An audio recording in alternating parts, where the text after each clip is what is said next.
Bueno, ahora sí, buenas tardes.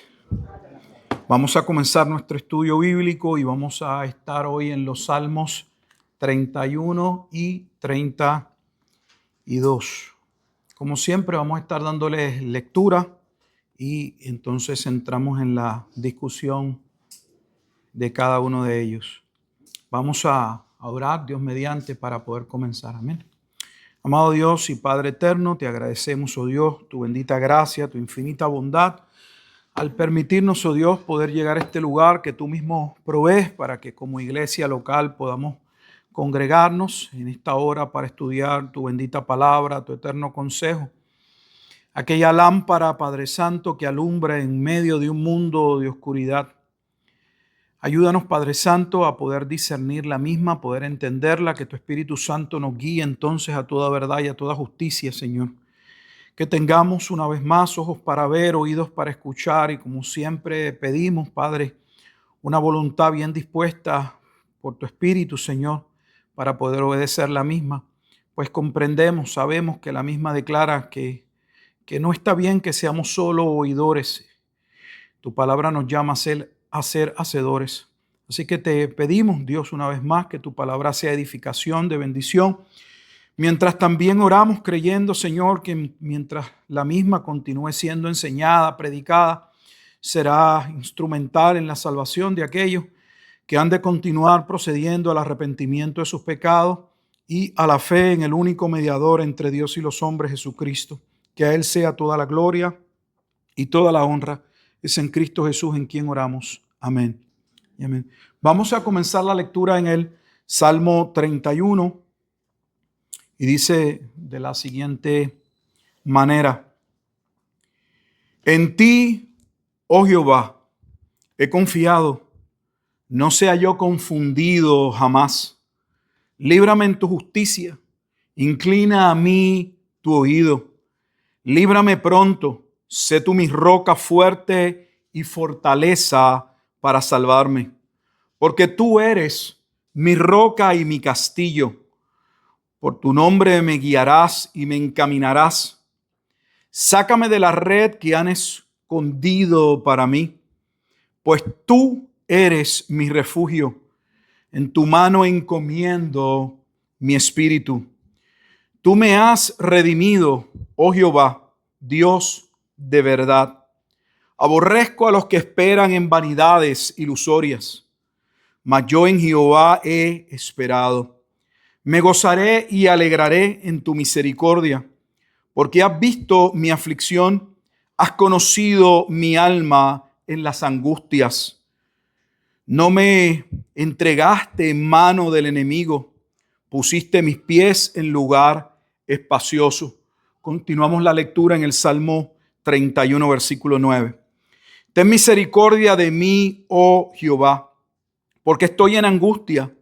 Se han consumido de tristeza mis ojos, mi alma también y mi cuerpo, porque mi vida se va gastando de dolor y mis años de suspirar. Se agotan mis fuerzas a causa de mi iniquidad y mis huesos se han consumido. De todos mis enemigos soy objeto de oprobio y de mis vecinos mucho más. Y el horror de mis conocidos, los que me ven fuera, huyen de mí. He sido olvidado de su corazón como un muerto. He venido a ser como un vaso quebrado, porque oigo la calumnia de muchos. El miedo me asalta por todas partes. Mientras consultan juntos contra mí e idean quitarme la vida. Mas yo en ti confío, oh Jehová. Digo, tú eres mi Dios. En tu mano están mis tiempos. Líbrame de la mano de mis enemigos y de mis perseguidores. A resplandecer tu rostro sobre tu siervo. Sálvame por tu misericordia. No sea yo avergonzado, oh Jehová, ya que te he invocado. Sean avergonzados los impíos. Estén mudos en el Seol. Enmudezcan los labios mentirosos que hablan contra el justo cosas duras con soberbia y menosprecio. Cuán grande es tu bondad, que has guardado para los que te temen, que has mostrado a los que esperan en ti delante de los hijos de los hombres. En lo secreto de tu presencia los esconderás de la conspiración del hombre. Los pondrás en un tabernáculo a cubierto de contención de lenguas. Bendito sea Jehová, porque ha hecho maravillosa su misericordia para conmigo en ciudad fortificada. Decía yo en mi premura, cortado soy de delante de tus ojos. Pero tú oíste la voz de mis ruegos cuando a ti clamaba. Amad a Jehová, todos vosotros sus santos. A los fieles guarda Jehová, y paga abundantemente al que produce, y paga abundantemente al que procede con soberbia. Esforzaos todos vosotros los que esperáis en Jehová, y tome aliento vuestro corazón. Bueno, vamos primero al Salmo 31 y luego entonces entramos a la lectura del Salmo número 32 y vemos si hay alguna relación con el Salmo 31.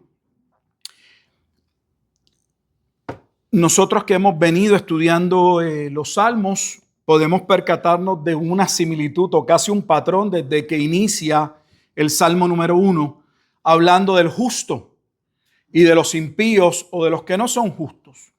De ese justo que ya vimos que es Cristo, que es aquel principalmente que ya en el Salmo 2, cuando se manifiesta, va a ser menospreciado y no va a ser entendido por el propio pueblo al que principalmente viene a manifestarse, por el pueblo de Israel. Sin embargo, él sería el segundo Adán, Salmo 8. Sería aquel hijo de hombre que retomaría, que conquistaría, que dominaría todo lo que perdió el primer Adán, tal y como se ve en Romanos capítulo 5, versículo 12 en adelante, por causa del pecado. El pecado no solamente introdujo la muerte, la cual pasó a todos los hombres, sino también, según la Escritura, trajo maldición sobre aún la tierra, donde la tierra es personificada en el Romanos capítulo 8, en la carta a los Romanos, como gimiendo, esperando y aguardando la manifestación y la redención de los hijos de Dios. A través de estos salmos vemos al justo lidiando y luchando, pidiéndole a Dios que lo libre, que lo ayude, que Él sea su refugio, su torre fuerte, su castillo, en medio de las diferentes situaciones que tiene que enfrentar. Por lo tanto, del libro de los Salmos no se desprende que el hecho de ser un creyente implica el que vamos a tener menos situaciones o que eso nos va a librar de pasar por ciertas calamidades o enfermedades o lo que sea. Todo lo contrario, lo que vemos es que hay una lucha en el justo que no entiende en ocasiones por qué su vida parece no irle tan bien como, no parece ir tan bien como le va al hombre impío. Y se pregunta y clama a Dios. Finalmente, pues sabe que solo en Dios está su esperanza. En este Salmo 31 no hay una excepción, tenemos exactamente lo mismo. Tenemos al salmista David clamando a Dios, pidiéndole a Dios que él pueda mantenerse confiado, que Dios lo libre. Versículo 1, que no lo libre por su justicia, sino líbrame en tu justicia. Y vamos a ver cuán importante es ese concepto de ser librado en la justicia cuando vayamos al Salmo número 32 y lo veamos dentro de la doctrina de la justificación. Los santos o los hijos de Dios no pueden clamar ni pedir amparados en que tienen algo, que poseen algo, que hay algún mérito que puede hacer o lograr que Dios actúe a favor de nosotros. Pues la Escritura dice que los santos eran hijos de ira, lo mismo que los demás, y que lo que son hoy lo son por la gracia de Dios y que las obras buenas que hacen son el resultado de lo que Dios mismo predestinó de antemano. Efesios capítulo 2, versículo 10. Así que lo que tenemos lo hemos recibido, y si lo hemos recibido, dice la Escritura, no podemos en ninguna manera que jactarnos o sentir soberbia sobre ello, porque es un acto de la gracia y la misericordia de Dios, el cual produce en nosotros el querer y el hacer por su buena voluntad. El salmista le pide a Dios que incline su oído, que le libre pronto. Cuando tenemos situaciones, cuánto nos gusta o esperamos ver a Dios actuando inmediatamente. Pero cuánto dilatamos nuestro proceso de santificación, de vida de oración, de estudio. Lo postergamos. Voy a empezar, sí, sé que tengo que orar, sé que tengo que leer la Escritura, sé que me tengo que congregar, sé que tengo que compartir el Evangelio, sé que tengo cosas en mi vida que tengo que dejar atrás, que tengo que pedir perdón. Hay cosas que debo hacer que no estoy haciendo. Pero si se trata de nosotros actuar, siempre tenemos excusa para justificar el por qué no hemos hecho lo que deberíamos haber hecho.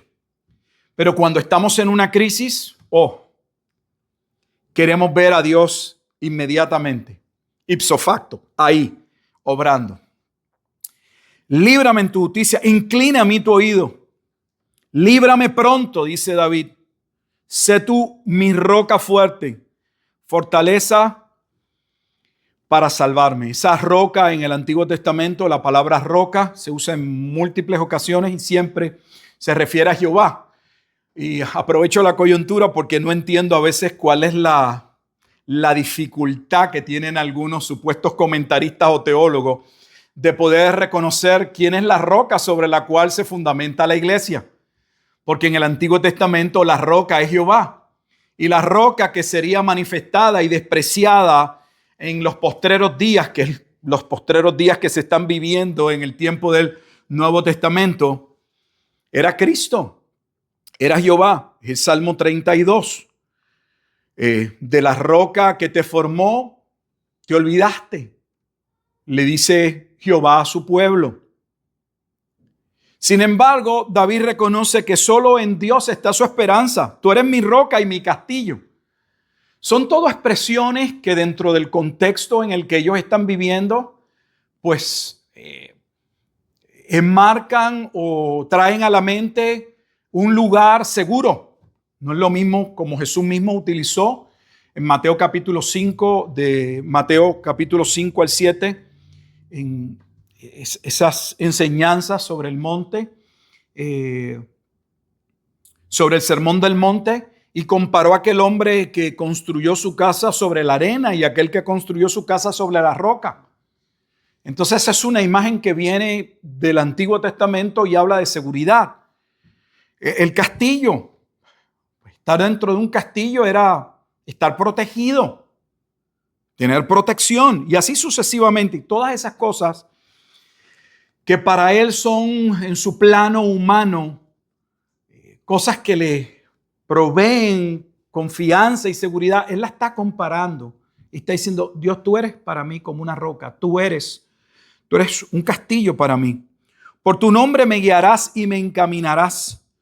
Sácame de la red que han escondido para mí. El que está clamando y pidiendo que Dios lo escuche en el Salmo 31, tiene, como hemos visto en los Salmos, un grupo de personas que le buscan, que atentan contra su vida, que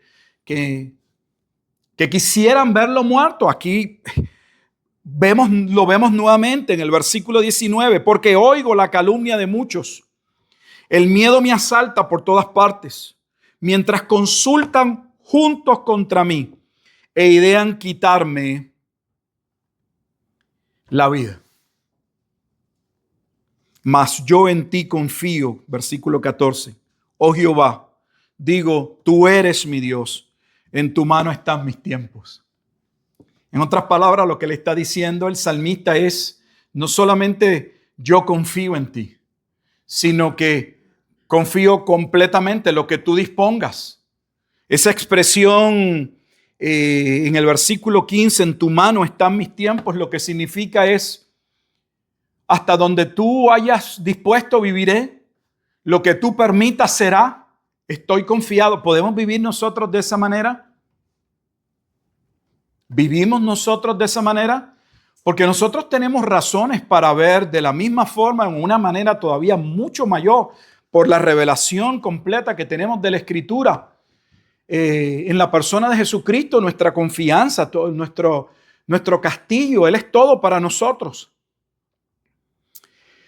Uno de los distintivos que tiene el Salmo 31, que tiene una parte cristológica, no necesariamente todo está ligado a la vida de Cristo, es el versículo 5.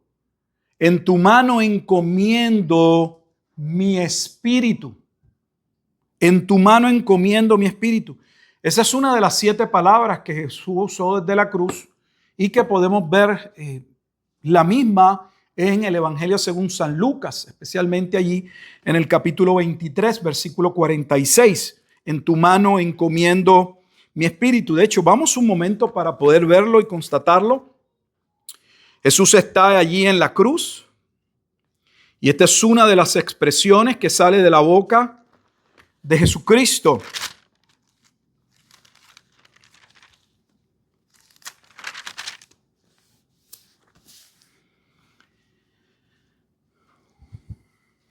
Voy a comenzar la lectura en el versículo 45 para que podamos ver un poco del panorama en la cruz, porque hay un tiempo en la cruz donde hay oscuridad. Y el sol se oscureció y vean dónde sucede lo del velo del templo. Y el sol se oscureció y el velo del templo se rasgó por la mitad. Sabemos que el velo del templo se refiere al lugar santísimo. Y debemos tener en mente y considerar que Jesús muere en el tiempo en el que celebraba el pueblo ¿qué? La Pascua, sin entender que Él era la Pascua en propiciación destinada desde antes de los tiempos. Primera de Pedro, capítulo 1, para salvación de muchos. Pero no lo entendieron. El libro de Hebreos interpreta por nosotros por qué se rasga el velo del templo. Y dice el libro de Hebreos que la razón por la que existía un velo era que ese velo mostraba la imposibilidad del hombre de llegar a la presencia de Dios. Eso era lo que representaba. Había una separación. Solo podía el hombre tener una relación o venir a reconciliación con Dios por medio de un acto específico que se llevaba una vez al año por medio del sumo sacerdote a través de una ofrenda. Hasta que ese velo del templo no fuese quitado, la Escritura dice que no había acceso con confianza al trono de la gracia. Sin embargo, en el momento en el que Jesús está dando su vida por aquellos que el Padre le ha dado, en ese momento hay tinieblas. Pero en medio de las tinieblas también sucede algo glorioso, que es lo que quiero apuntar en el versículo 45. Mientras Jesús está pagando y todo el peso y la angustia del pecado, de la incertidumbre recae sobre Jesús. Y va a pronunciar las palabras que estamos viendo en el Salmo capítulo 31. En ese mismo momento de tiniebla se está abriendo una puerta de luz. El velo del templo es quitado. Y ahora los hombres, por medio del sacrificio de Jesucristo, tienen acceso con confianza al trono de la gracia, lo que no le era dado a los hombres. Versículo 46 dice, entonces Jesús clamando a gran voz dijo, Padre, en tus manos encomiendo mi espíritu. Y habiendo dicho esto, expiró. Cuando el centurión vio lo que había acontecido, dio gloria a Dios. Juan lo dijo que Dios utilizaría piedras para hablar. Cuando se acercaron los escribas, los fariseos, los dirigentes que fueron enviados para hablar con Juan, Juan les dijo, no, a mí no se me acerquen pensando que ustedes son los hijos de Dios. No, Dios puede levantar hijos aún de esas piedras. Y literalmente esas piedras testificarían y parte de esas piedras fueron gentiles. Y dice que este centurión dio gloria a Dios. ¿Entendía este centurión todo? No. Pero Dios pone a un centurión, no a un judío, no a una persona que era de parte, que venía del parte del pueblo y que esperaban la redención, vamos a ver, dando gloria a Dios, sino a un gentil dando gloria a Dios. ¿Y por qué está dando gloria a Dios? Diciendo verdaderamente, y van a ver la relación con Salmos, este hombre era justo. El justo con el que empieza el Salmo número 1. Entonces tenemos a David en el Salmo 31 viviendo en un momento de angustia. Hubo varios momentos en los que los comentaristas tratan, como hemos dicho, de asociar, de ver qué pudo haber pasado, en qué parte de la narración de los eventos en los cuales Saúl principalmente está persiguiendo a David, cuando se pudo haber dado este momento donde Jesús está, Jesús en Lucas, pero en el Salmo, David se encuentra en ese temor y clamando a Dios porque su vida se ve en riesgo. Pues la realidad es que es muy especulativo lo que se dice. El capítulo 31 o Salmo 31 no nos coloca en un contexto específico. Y sabemos que se habla en el Salmo de David claramente porque hay momentos en los que David mismo reconoce, por ejemplo, del versículo 10, dice, porque mi vida se va gastando de dolor y mis años de suspirar, se agotan mis fuerzas a causa de mi iniquidad y mis huesos se han consumido. Y vamos a ver parte de este lenguaje en el Salmo capítulo 32. David está luchando con dos cosas. Está luchando en su deseo de servir a Dios, pero tiene situaciones como tienen todos los hombres que buscan servir a Dios, pero también con su propio pecado, como lo vamos a ver en el Salmo 32. Porque los hijos de Dios no están exentos de pecar y de pasar por momentos de juicio, y donde la ira de Dios puede venir sobre ellos y permitir ciertas cosas hasta el momento en que Dios, como pasó con David, los vuelve y los trae al redil. Así que el Salmo 31 nos lleva a poner nuestra confianza en Dios en cualquiera sea la circunstancia. Podemos descansar en Él y debemos descansar en Él, así como Jesús le dijo, Padre, en tus manos encomiendo mi espíritu. ¿Por qué? Porque Él es el Señor de los tiempos y hemos visto en el versículo 15 que en tu mano están mis tiempos. Mire, el día que Dios nos vaya a llamar, ese va a ser el día, ni uno más ni uno menos. Nosotros en nuestra experiencia tratamos de buscar y ver cuál es la razón y decían, bueno, pues se murió por tal cosa o pasó. Pero dentro del consejo de Dios las cosas pasan en el momento preciso. Dios nunca actúa, las cosas no suceden al azar y Dios luego responde a lo sucedido. Dios controla todas las cosas.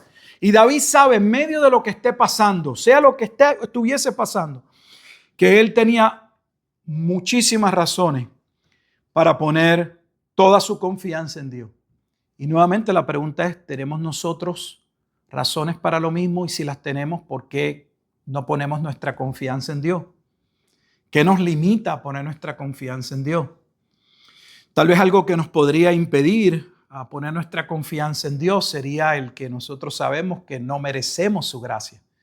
Pero de ello se trata el Salmo 32 y vamos a ver entonces cómo el Salmo 32 está ligado al Salmo 31 y dice lo siguiente. Bienaventurado aquel cuya transgresión ha sido perdonada.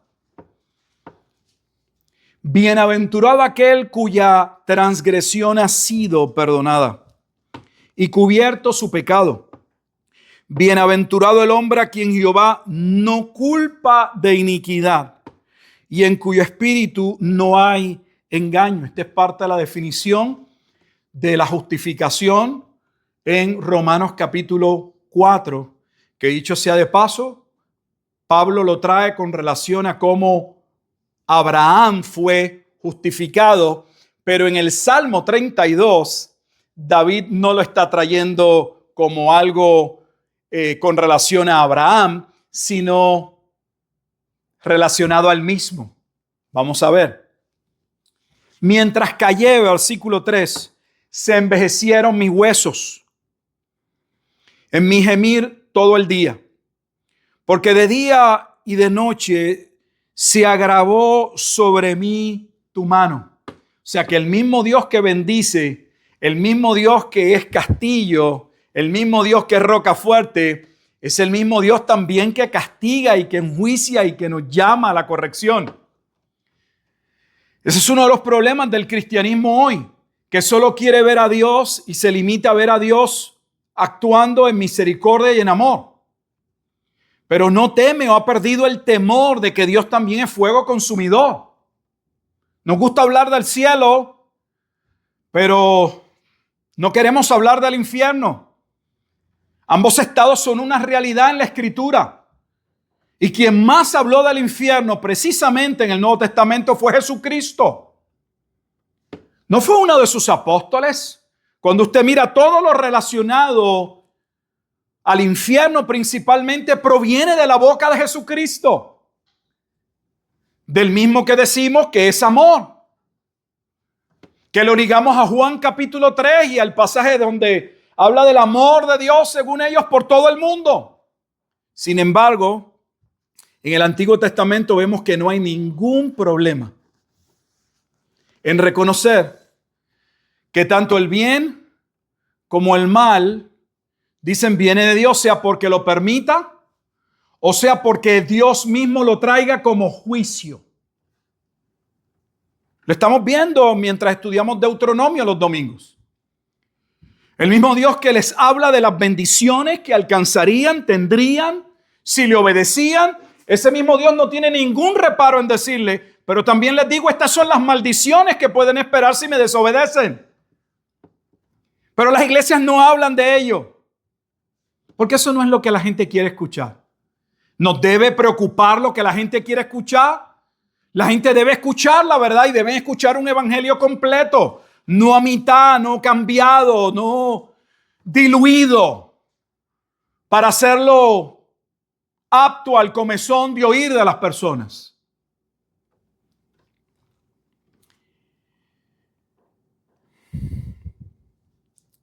Sigue el salmista.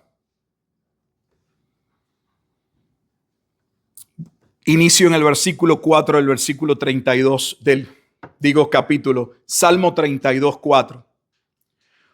Porque de día y de noche se agravó sobre mí tu mano.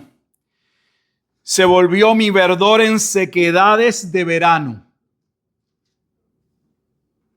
¿Recuerdan el justo que mientras confía en Dios en el Salmo 1, mientras busco a Dios, mientras no esté en silla de escarnecedores, es como un árbol plantado junto a corrientes de aguas que da su fruto en su tiempo y su hoja no cae y todo lo que hace prosperará? Pero también se seca. El pecado corta la bendición. Se volvió mi verdor en sequedades de verano. Mi pecado te declaré y no encubrí mi iniquidad. Dije, confesaré mis transgresiones a Jehová. En otras palabras, voy a reconocer mi desobediencia. Y no lo pone en singular.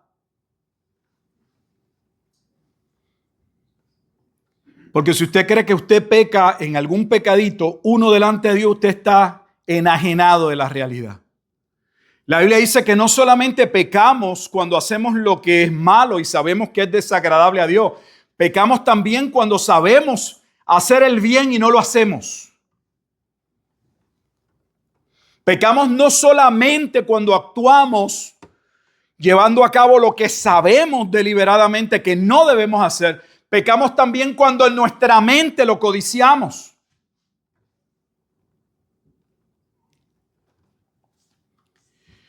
Mi pecado te declaré y no encubrí mis iniquidades. Dije, confesaré mis transgresiones a Jehová y tú perdonaste la maldad de mi pecado.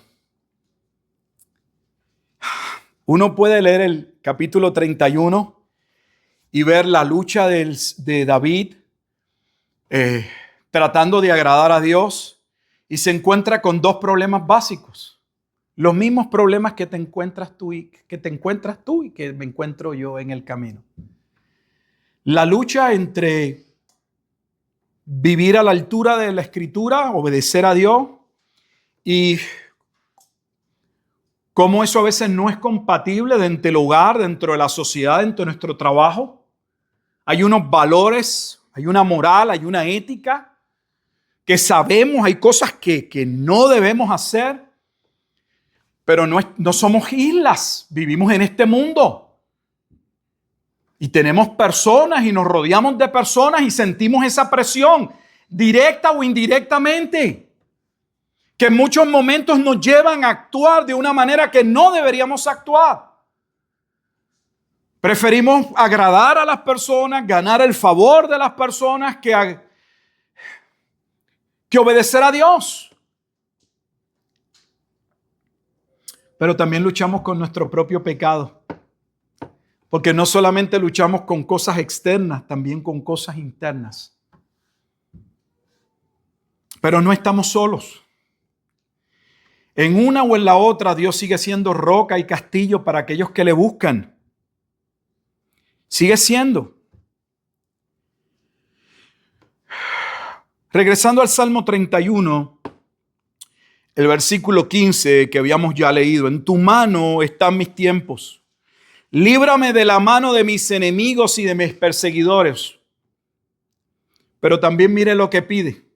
Haz resplandecer tu rostro sobre tu siervo. Sálvame por tu misericordia. Le pide a Dios también que lo guíe, que lo ayude, que lo ilumine. Al punto que termine en ese Salmo 31, versículo 21 al 24. Bendito sea Jehová, porque ha hecho maravillosa su misericordia para conmigo en ciudad fortificada. Decía yo en mi premura, cortado soy de delante de tus ojos. Porque hay momentos en los que nosotros clamamos y decimos, Señor, es injusto. Pero hay otros momentos en que nosotros sabemos que estamos clamando, pero hay razones por las que ese juicio o esa circunstancia podrían estar pasando. Nuestro propio pecado. Pero tú oíste la voz de mis ruegos cuando a ti clamaba. Y termina expresando lo siguiente en los versículos 23 y 24. Amad a Jehová todos vosotros sus santos, a los fieles guarda Jehová, y paga abundantemente al que procede con soberbia. Esforzaos todos vosotros los que esperáis en Jehová, y tome aliento vuestro corazón. Y pensamos que esa soberbia es solo la soberbia del hombre que no teme a Dios. No es la soberbia también que se genera por nuestra falta de arrepentimiento, que es parte de lo que es confrontado en el capítulo 32. David se sintió como rey, como si estuviese en alguna cúspide y el mal no le fuese a tocar. Mientras no estuvo en la posición de rey, tal vez estuvo clamando, pero luego llegó a la posición de rey y se sintió protegido. A veces nos pasa, a veces queremos momentos mejores en nuestra vida. Y esos momentos mejores que llamamos mejores o más seguros pueden ser los peores momentos.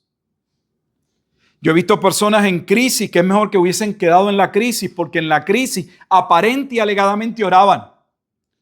En la crisis se congregaban. En la crisis se mantenían humildes. Pero luego que obtienen un trabajo, luego que obtienen alguna posición, luego que se sienten de alguna forma seguros o ya salieron de la enfermedad o la situación que fuera, Dios no es necesario. Por eso el proverbista decía, Señor, no me des de más, no sea que me olvide de ti. No me des de menos no sea que te maldiga. Dame el sustento, lo necesario. Jesús diría: el pan nuestro de cada día, dánoslo hoy. ¿Por qué Jesús estaba diciendo eso? Porque él estaba recordando al pueblo que él trató de enseñarlos en medio del desierto y la peregrinación hacia la tierra prometida, que ellos debían aprender a esperar en Dios. ¿Dónde podían parar en el desierto a comprar? ¿En qué tienda iban a comprar productos para cocinar? Dependían totalmente de Dios. Había un día en específico que no podían, tenían que recoger doble porque al otro no iba a caer el maná, el pan, en el Sabbat.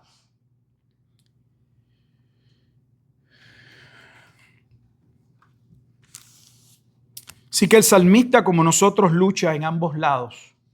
Tanto las situaciones que surgen cuando queremos agradar a Dios y las situaciones que surgen cuando pecamos contra Dios.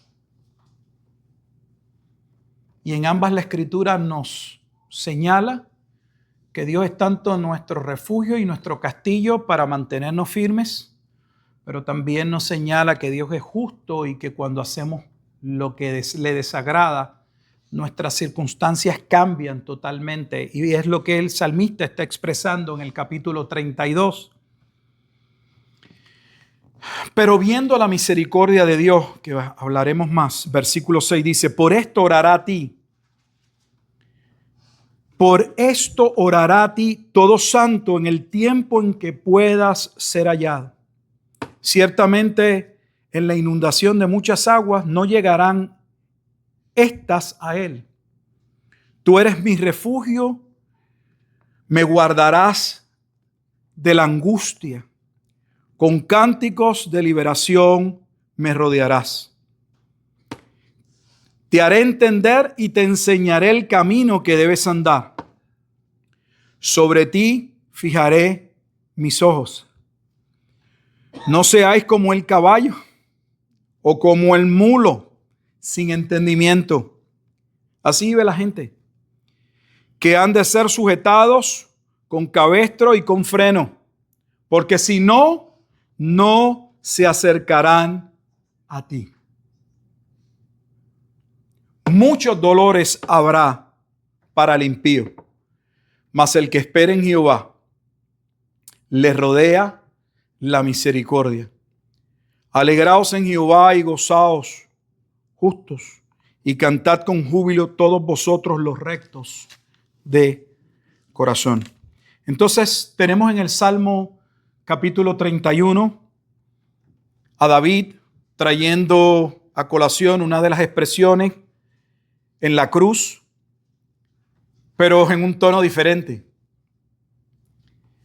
Mientras David pide que Dios lo libre de la cruz, Jesucristo se halla en la cruz, sabiendo que debe morir por los pecadores, por aquellos que viene a salvar o a redimir.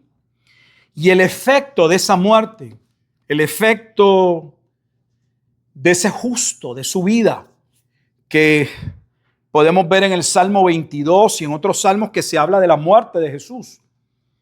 El beneficio que traería la muerte del mismo, y ahora lo vemos de manera clara y dramática en el Salmo 32. Ya se nos ha dicho que aquel que daría su vida debía ser alabado. Pero ¿qué es lo que ha hecho que merece adoración? ¿Qué ha alcanzado por medio de su muerte? En el Salmo 32, nuestra justificación.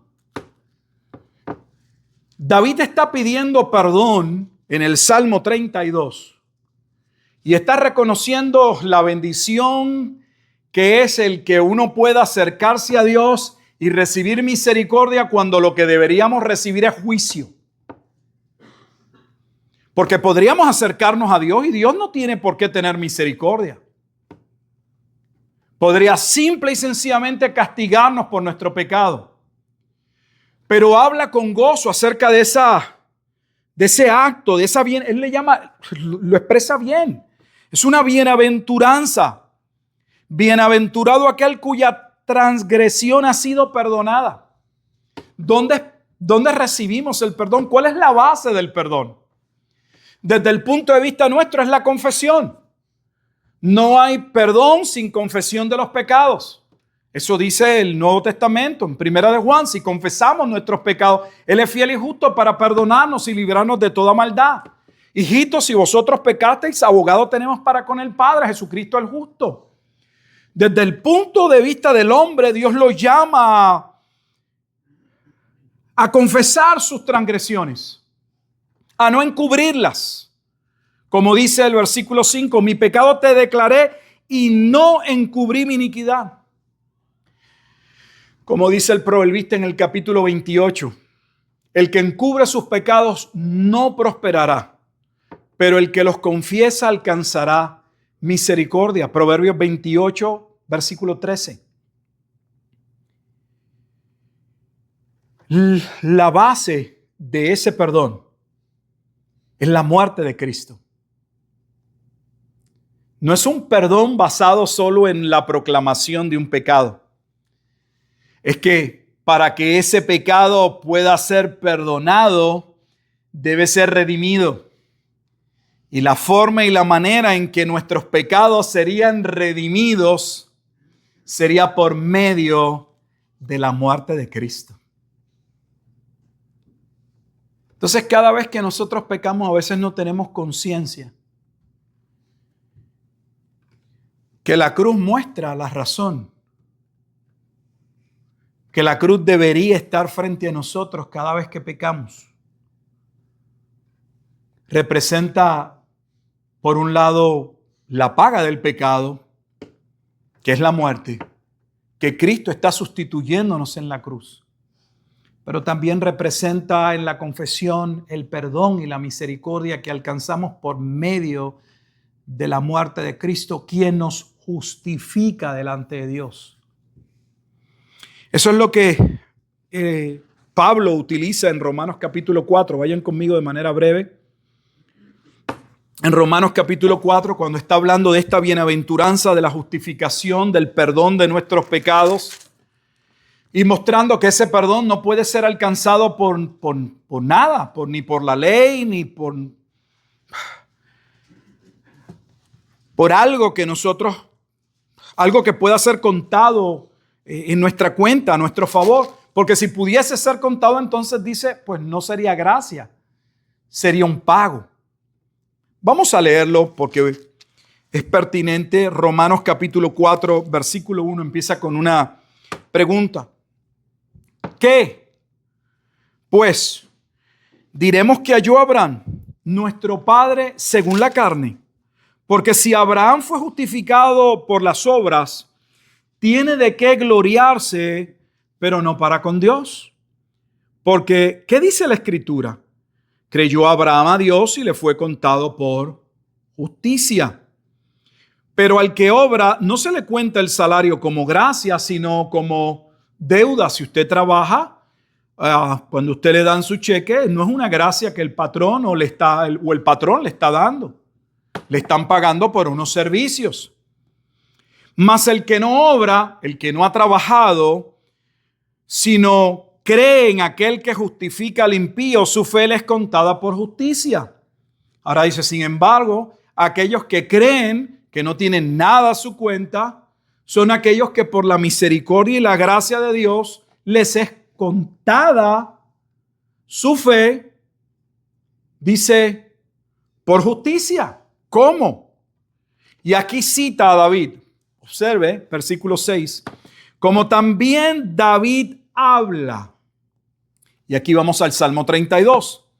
De la bienaventuranza del hombre a quien Dios atribuye justicia sin obras, diciendo: bienaventurados aquellos cuyas iniquidades son perdonadas y cuyos pecados son cubiertos. Bienaventurado el varón a quien el Señor no inculpa de pecado. ¿Es, pues, esta bienaventuranza solamente para los de la circuncisión ¿O también para los de la incircuncisión? Porque decimos que a Abraham le fue contada la fe por justicia. Es maravilloso porque David lo está trayendo en un momento en su vida donde él reconoce que ha pecado, que la situación que está viviendo es el resultado directo de sus transgresiones y de su falta de confesión delante de Dios. Que está viviendo en un verano, que todo está seco, pero también reconoce que en el momento en que confiesa a Dios sus pecados y sus transgresiones, su vida cambia. Viene la paz del perdón. ¿Cuál es la base de ese perdón? La muerte de Cristo. Cristo está entregando su vida en el Salmo 31 para el perdón de nuestros pecados. Por eso es que cuando estábamos en Lucas capítulo 23, esta palabra se da específicamente en el momento en el que dentro del tiempo que duran las tinieblas, el velo del templo lo asocia con la rasgadura del velo del templo, lo cual ya hemos dicho que claramente significa que hay un camino nuevo a Dios, que no era posible antes por nuestras transgresiones. Vamos a verlo, aunque lo mencioné. Vamos ahora a ir a Hebreos capítulo 10.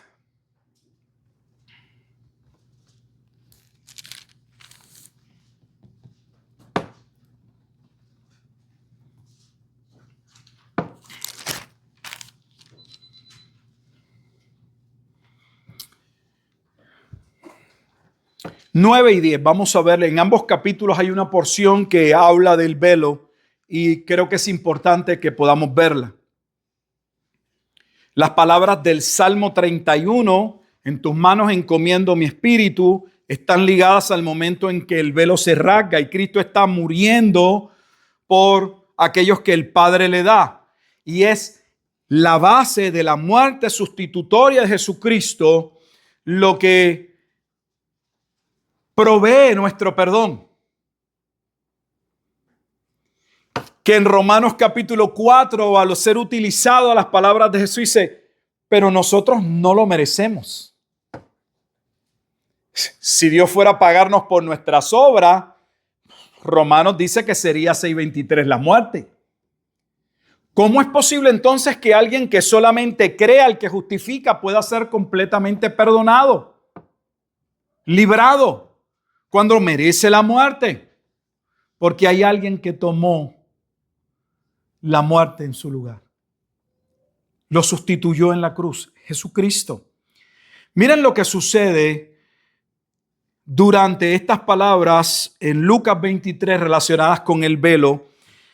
Capítulo 9, versículo 7, Hebreos 9, y vamos al 10 también. Pero en Hebreos 9, comencemos en Hebreos 9, versículo 7, dice, pero en la segunda parte, solo el sumo sacerdote, una vez al año, no sin sangre, la cual ofrece por sí mismo, porque este sacerdote era un pecador y también tenía que redimir sus pecados, y por los pecados de ignorancia del pueblo, dando el Espíritu Santo a entender con esto que aunque todavía no se había manifestado el camino al lugar santísimo, entre tanto que la primera parte del tabernáculo estuviese en pie, lo cual es símbolo para el tiempo presente.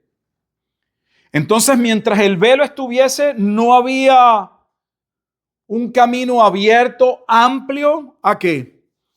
A la presencia de Dios, que es lo que Jesús hace por medio de su muerte.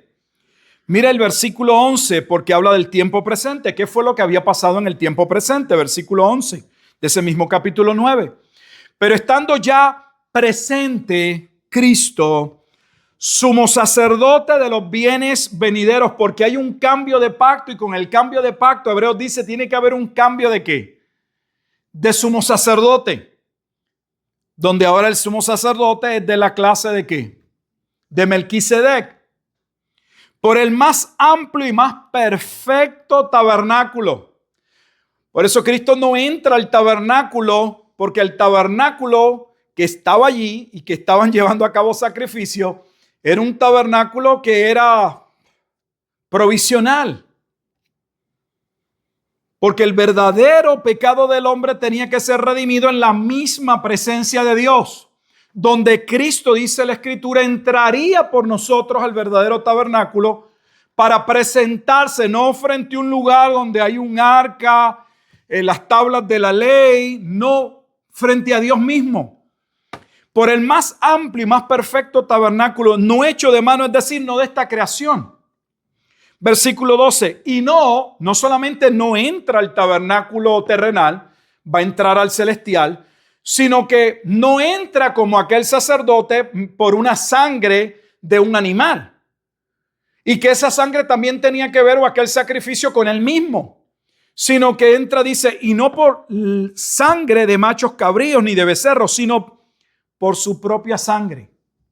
Salmo 31. Entró una vez para siempre en el lugar santísimo, habiendo obtenido. ¿Qué obtiene en la cruz? Eterna redención. Porque si las sangres de los toros y de los machos cabríos y las cenizas de la becerra rociadas a los inmundos santifican para la purificación de la carne, cuanto más la sangre de Cristo, el cual mediante el Espíritu eterno se ofreció a sí mismo sin mancha a Dios, limpiará vuestras conciencias de obras muertas para que sirváis al Dios vivo. Así que por eso es mediador de un nuevo pacto. Ahora, mire el concepto también en el capítulo 10.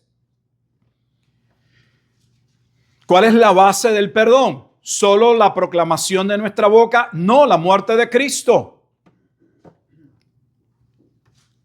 La base por la cual podemos y sabemos que hemos sido perdonados es porque la Escritura establece que nuestros pecados fueron colocados sobre Él en la cruz. Eso debemos entenderlo. Es una verdad que debemos comprender, es la verdad de Colosenses. El acta de los decretos, que era contraria a nosotros, fue clavada sobre la cruz.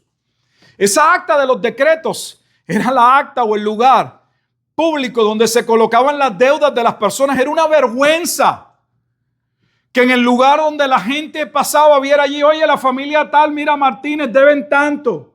Que la familia Rufá le debe a fulano, Era una vergüenza. Pero la Escritura dice que la deuda completa fue salvada, fue clavada, fue redimida sobre la cruz. En Hebreos capítulo 10 lo dice de la siguiente manera, versículo 18. Pues donde hay remisión de estos, se está hablando de los pecados, no hay más ofrenda por el pecado. O sea, la muerte de Cristo es suficiente, no hace falta más sacrificio. Así que, hermanos, escuche, ¿recuerdan la libertad de entrar al lugar santísimo por medio del velo? Aquí vuelve.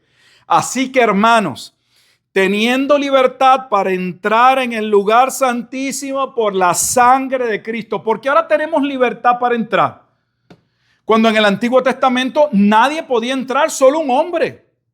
Y una vez al año.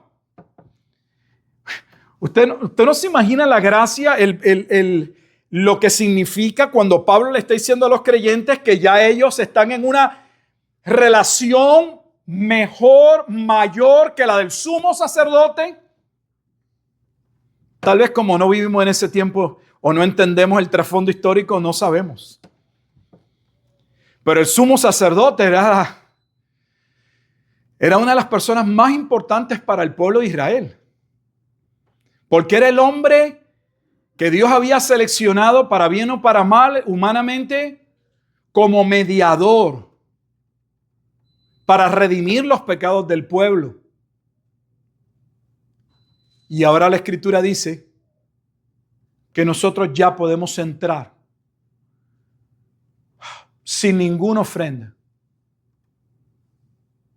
No necesitamos, como ese sumo sacerdote, presentarnos o ir a un lugar para sacrificar un animal ni nada. Por eso es que ya no se hacen sacrificios. Aunque la gente continúa llamándole esto en algunos lugares el altar. No sé por qué le llaman el altar, porque no se hacen sacrificios. Solo la idea del concepto del Antiguo Testamento y se trae a la iglesia y cuidado con el altar. Por el camino nuevo y vivo que Él nos abrió, versículo 20, a través del velo, esto es, ahora vea el velo. El velo no solamente lo está trayendo desde el punto de vista del tabernáculo, sino el velo a través de su propia ¿qué? Muerte, carne. Y teniendo un gran sacerdote sobre la casa de Dios, acerquémonos con corazón sincero, en plena certidumbre de fe, purificados los corazones de mala conciencia y lavados los cuerpos con agua pura. Está trayendo la imagen que se le pedía a los sacerdotes cuando entraban, tenían que limpiarse para entrar. Entonces, en ese sentido, seguro, se nos habla de que debemos participar y procurar la santidad, pero ya tenemos acceso con confianza. Y que eso, ¿cuál es la implicación que debería traer sobre nosotros?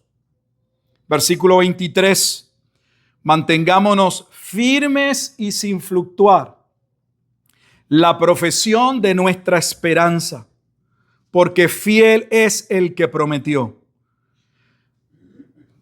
Vea de nuevo, mire lo que dice, que debemos mantengamos firmes sin fluctuar, sin cambiar la profesión o la confesión de nuestra esperanza, porque fiel es el que prometió. Y considerémonos unos a otros para estimularnos al amor y a las buenas obras. ¿Recuerdan cómo termina el Salmo 31? Amad a Jehová, versículo 23, todos vosotros sus santos, a los fieles guarda Jehová.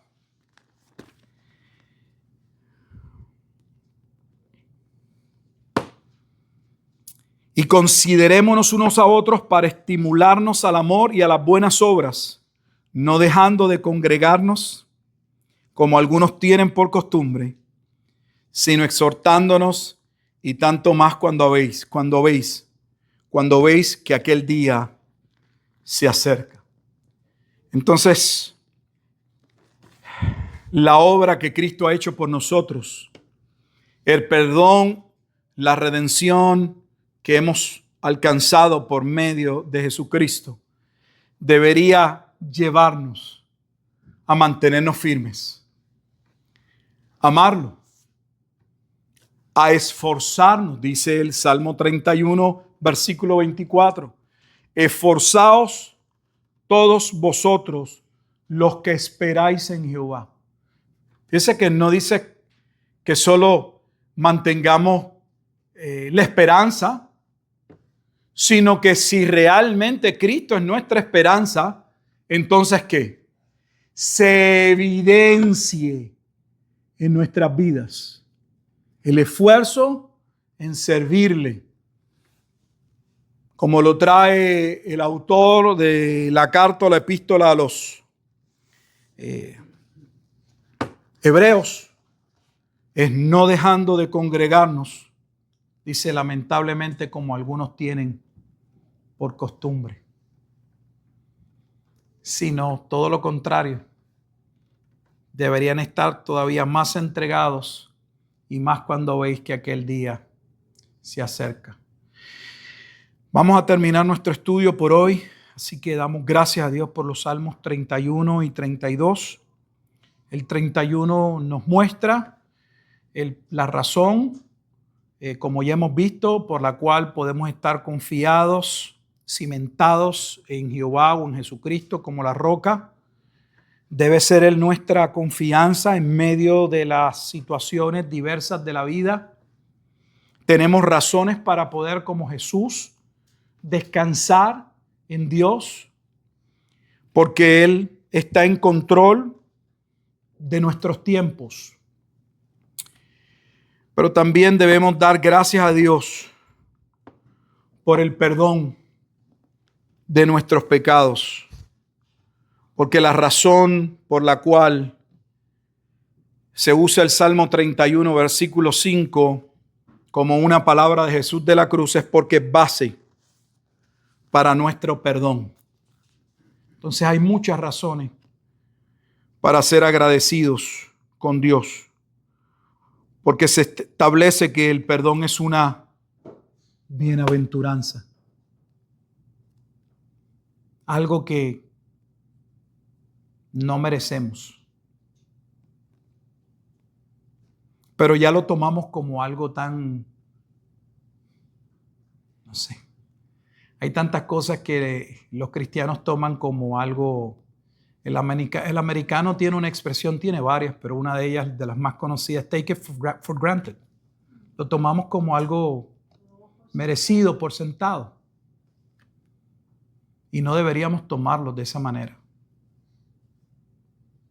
No deberíamos tomarlo de esa manera. Es una gran bendición saber que Dios pudo haber actuado de una manera diferente, condenándonos y vivir sin esperanza. Porque observe que la única esperanza en el libro de los Salmos es el mismo Dios contra el que pecamos. Mire si somos necios los hombres. El único lugar real de refugio, de salvación para el hombre es Jehová. Eso es lo que dicen los Salmos. Pero paradójicamente o contradictoriamente, ese mismo lugar de refugio y de salvación es contra aquel que nos rebelamos. Sin embargo, aun cuando nos rebelamos, dice la Escritura, a los hijos de Dios, y confesamos nuestros pecados, Él es fiel y justo para perdonar nuestros pecados. Así que no hay razón para no confesar nuestros pecados. Tal vez es un buen momento para uno meditar y ver qué situaciones, qué cosas hay en nuestra vida que no estamos a cuenta con Dios y que debemos venir a cuenta y decirle a Dios, ¿sabes qué?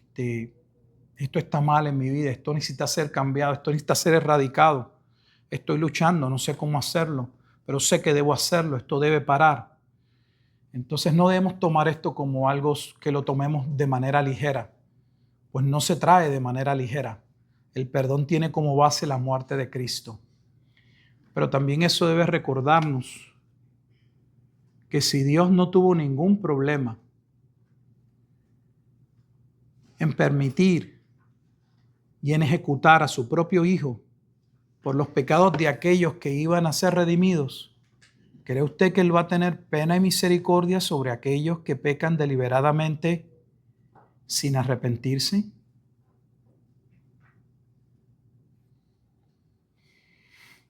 Si usted cree que ese es el Dios de la Escritura, usted está sumamente equivocado.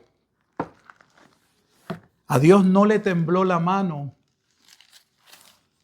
al condenar a su Hijo en sustitución por nosotros.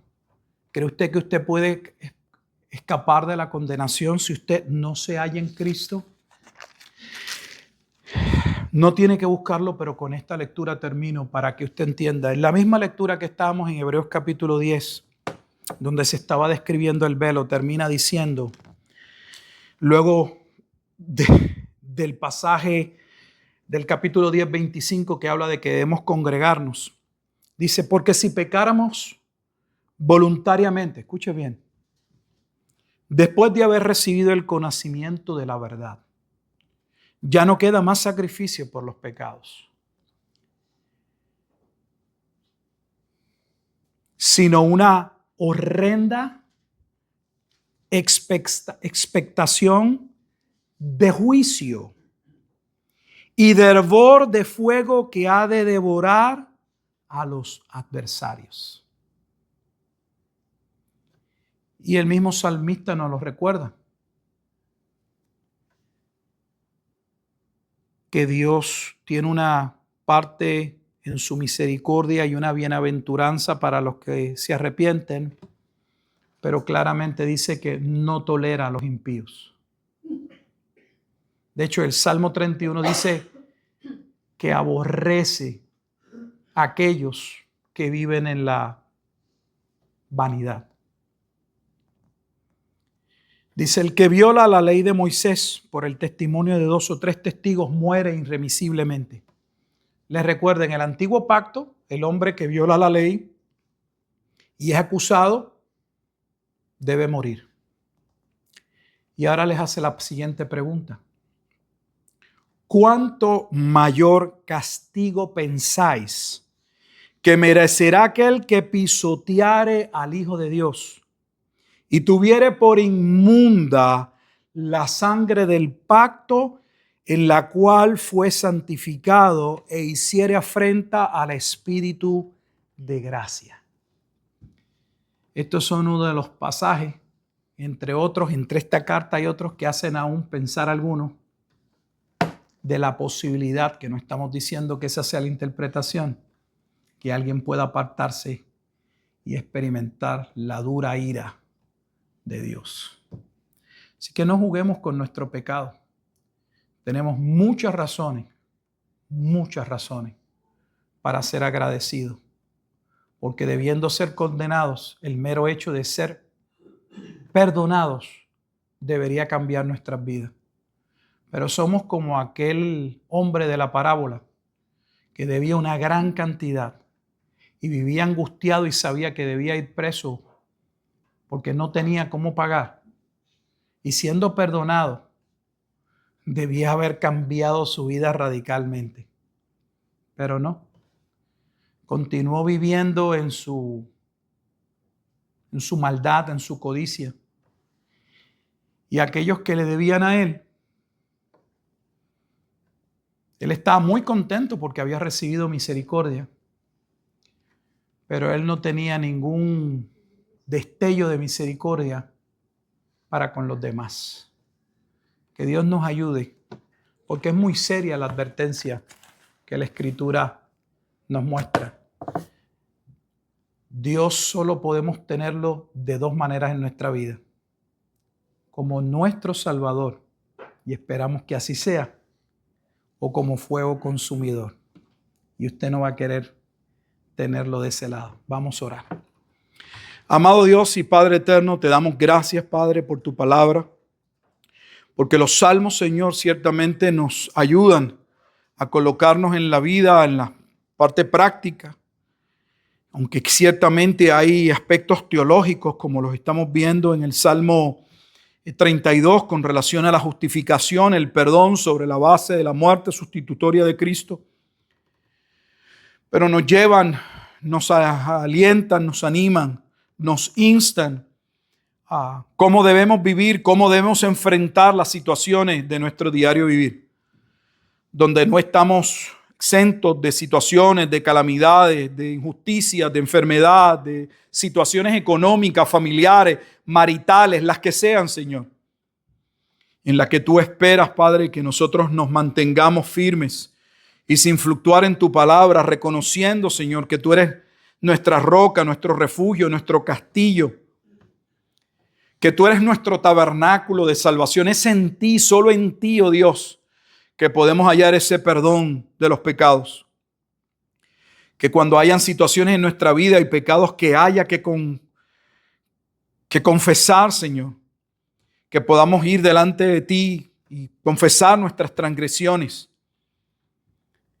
humillarnos delante de ti y aprender a recibir, Padre Santo, esa gracia del perdón, esa paz del perdón, esa bienaventuranza de ser perdonados cuando deberíamos ser castigados.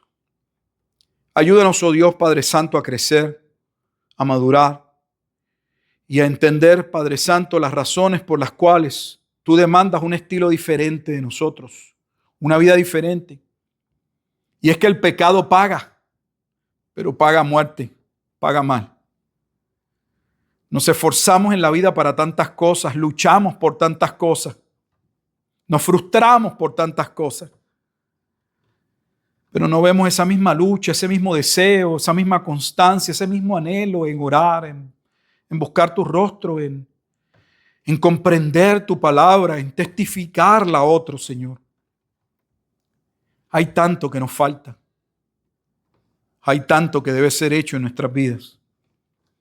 Continúa obrando en nosotros, Padre Santo, como buen alfarero. Te damos gracias por tener estas vasijas de barro en tus manos. Solo te pedimos, Señor, que continúes moldeándonos conforme a la medida, a la altura de la plenitud de Cristo. Aunque en el proceso, Señor, haya que transformar nuestra vasija y los procesos sean dolorosos, ayúdanos a sujetarnos de buena voluntad y a encontrar aún en la corrección, como dice esta misma carta también a los hebreos que leíamos, tu amor. Pues también esos momentos, como David mencionaba en el Salmo 32, esos momentos de verano, de sequedad, son necesarios. Porque si esos momentos de verano no estuviesen en ocasiones, continuaríamos pecando. Qué bueno, Señor, que de una forma o de otra somos confrontados y en nuestra fragilidad y necedad somos conducidos a ti, Señor.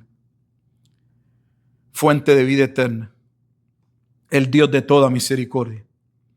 Te damos gracias en Cristo Jesús por este tiempo, por habernos traído a este lugar, y te pedimos que tu palabra continúe obrando en nuestras vidas. Como nos trajiste con bien, Señor, te pedimos que nos lleves con bien a nuestros hogares, siempre orando en Cristo Jesús, Señor nuestro. Amén. Y amén.